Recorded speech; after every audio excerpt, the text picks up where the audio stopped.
하늘, 우주 향한 대한민국의 꿈 실현 이제 다 향한다. 1989년 설립 당시 30여 명 불과 현재 근무자 1,100여 명, 예산 5,700여억 원, 편집자 주 1973년 서울 홍릉의 연구단지를 대체할 제2연구단지 건설 기본 계획이 확정됨에 따라 대전 유성구, 대덕구 1원 67.8제곱킬로미터 면적의 대덕연구개발특구가 조성됐습니다. 내년이면 출범 50주년을 맞는 대덕특구는 현재 30여 개 정부 출연 연구기관과 295개 연구소 기업, 1,000여 개 벤처, 중견 기업, 다수 대학이 포진해 매년 수만 개의 미래형 연구 결과물을 쏟아내는 국내 최대 원천기술 공급지로 성장했습니다. 연합뉴스는 대덕특구 내 연구기관 가운데 핵심 성과를 창출해내고 있는 10곳을 선정해 역사와 연구 성과, 중점 연구 분야 등을 소개하는 기획 기사를 매주 한 곳씩 10회에 걸쳐 송고합니다.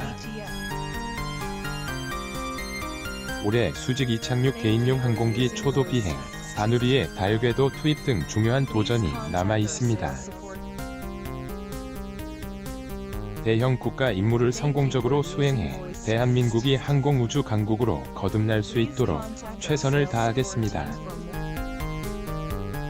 한국항공우주연구원을 이끄는 이상률 원장은 12일 연합뉴스에 이같이 각오를 밝혔다.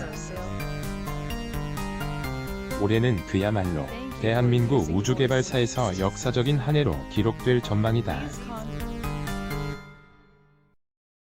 이 기록의 중심에는 대덕특구 내 정부 출연 연구원인 항우연이 있다. 6월 21일 대한민국 5,000년 역사에 길이 남을 획기적인 성과가 이뤄졌다.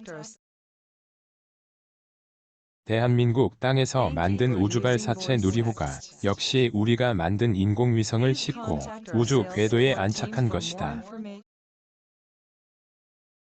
1990년대 초반 고체 연료를 사용한 1단형 과학 로켓을 개발하며 꿈꾸기 시작한 우주발사체 자력 개발에 성공한 항우연은 2개월여 뒤 다시 한번 대한민국 우주 개발의 새로운 도전을 시작했다. 지난 8월 5일 국내 첫 달 탐사선인 다누리가 달을 향한 여정에 나선 것이다. 우주기업 스페이스X의 팔콘 9 발사체에 실려 우주 궤도에 오른 다누리는 약 4개월 반 동안 자체 설계한 저에너지 전위 궤적을 따라 약 600만 킬로미터 거리의 우주항행을 통해 오는 12월 달에 도착한다. 한국은 1987년에야 국가 우주개발의 기틀이 된 항공우주산업개발 촉진법을 제정하는 등 선진국과 비교해 30년 이상 늦게 우주개발에 뛰어들었다. 항우연 설립도 1989년 10월에야 이뤄졌다. 당시 항우연은 30여 명의 소규모 인력에 불과했으나 발전을 거듭하면서 2016년 우주개발진흥법에 따른 우주개발 전문기관으로 지정된다. 는 연구 인력 등 1,100여 명, 예산 5,700여억 원 규모의 과학기술 분야 3대 연구원으로 발전했다. 가장 빠른 기술적 발전을 이룬 분야는 인공위성 부문이다. 6에서 7위권의 기술을 확보한 것으로 평가받는 등 자력으로 고성능 지구 관측 시대를 열었다. 1994년 국내 최초의 실용위성인 다목적 실용위성 1호 개발에 착수한 이래 저궤도 지구 관측 위성 아리랑 위성 4기와 차세대 중형 위성, 정지궤도 위성인 천리안 위성 3기를 개발해 운용 중이다.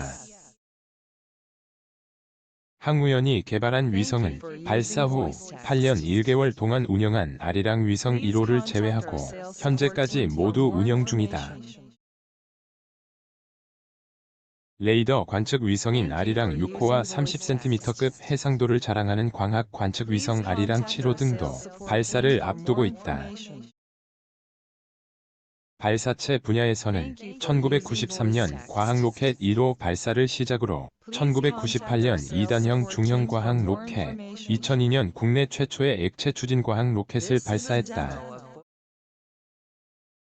이후 우주발사체 기술 확보를 위해 100kg급 소형 위성을 지구 저궤도에 진입시킬 수 있는 나로호 개발에 착수, 러시아와 국제협력 방식을 통해 우주발사체 개발 및 운영 기술과 경험을 확보했다. 과정에서 전남 고흥의 나로우주센터를 구축해 발사체 개발, 시험, 발사 시설도 갖췄다.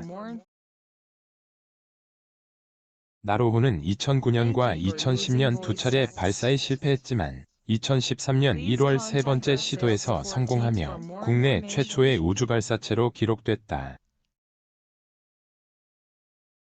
과학 로켓과 나로호 개발은 우주발사체 자력 개발을 위한 기술과 경험을 획득하는 과정이었다.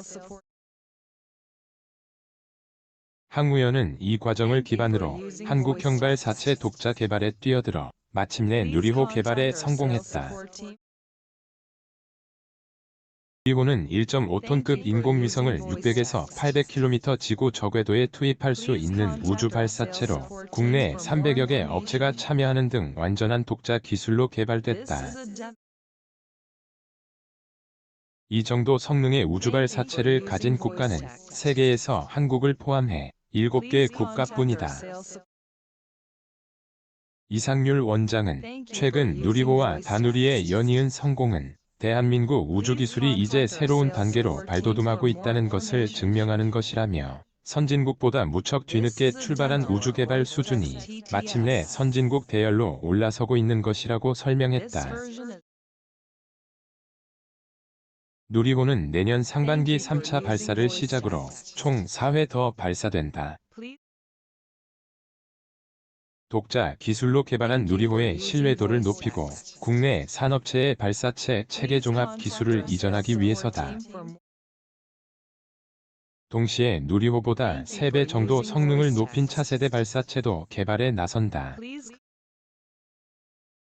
1조 9,330억 원이 투입될 것으로 예상되는 차세대 발사체는 새로 개발하는 100톤급 엔진 5기와 10톤급 엔진 2기를 적용한 2단 발사체다.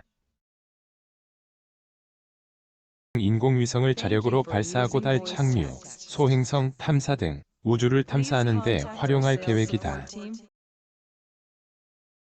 재사용 발사체로 전환하기 위한 기술 개발도 동시에 추진한다. 그리에 이은 2031년 달 착륙도 항우연의 도전 과제다. 달 착륙선은 차세대 발사체를 활용해 발사한다. 땅에서 우리 발사체로 지구 궤도를 넘어 달까지 인공물체를 운송하는 일이 현실화하는 것이다. 항우연은 한반도 인근 지역의 초정밀 위치, 항법, 시각 정보를 제공하기 위한 한국형 위성항법 시스템 개발 사업에 닷도 올렸다. 부터 14년간 총 3조 7,234억 원을 투입하는 역대 최대 규모 우주개발 사업이다. 기술을 활용한 차세대 미래교통혁명의 핵심으로 주목받고 있는 전기동력 수직 이착륙 개인용 항공기와 재난 등을 상시 모니터링하기 위한 성층권 태양광 무인기도 개발한다. 및 소형 항공기, 수직 이착륙이 가능한 틸트로터 무인 항공기, 고고도 태양광 무인기 등을 개발하며 발전시켜온 첨단 항공 기술이 총망라된다. 이 원장은 항공우주 연구개발의 특성상 우리 국민의 지지와 정부의 일관된 지원이 없었다면 오늘날과 같은 성과는 거두기 어려웠을 것이라며 순차적으로 예정된 누리호 반복 발사와 다목적 실용위성 677A호 발사 등 대형 국가 임무들을 성공적으로 수행하도록 최선을 다하겠다고 말했다. 뉴스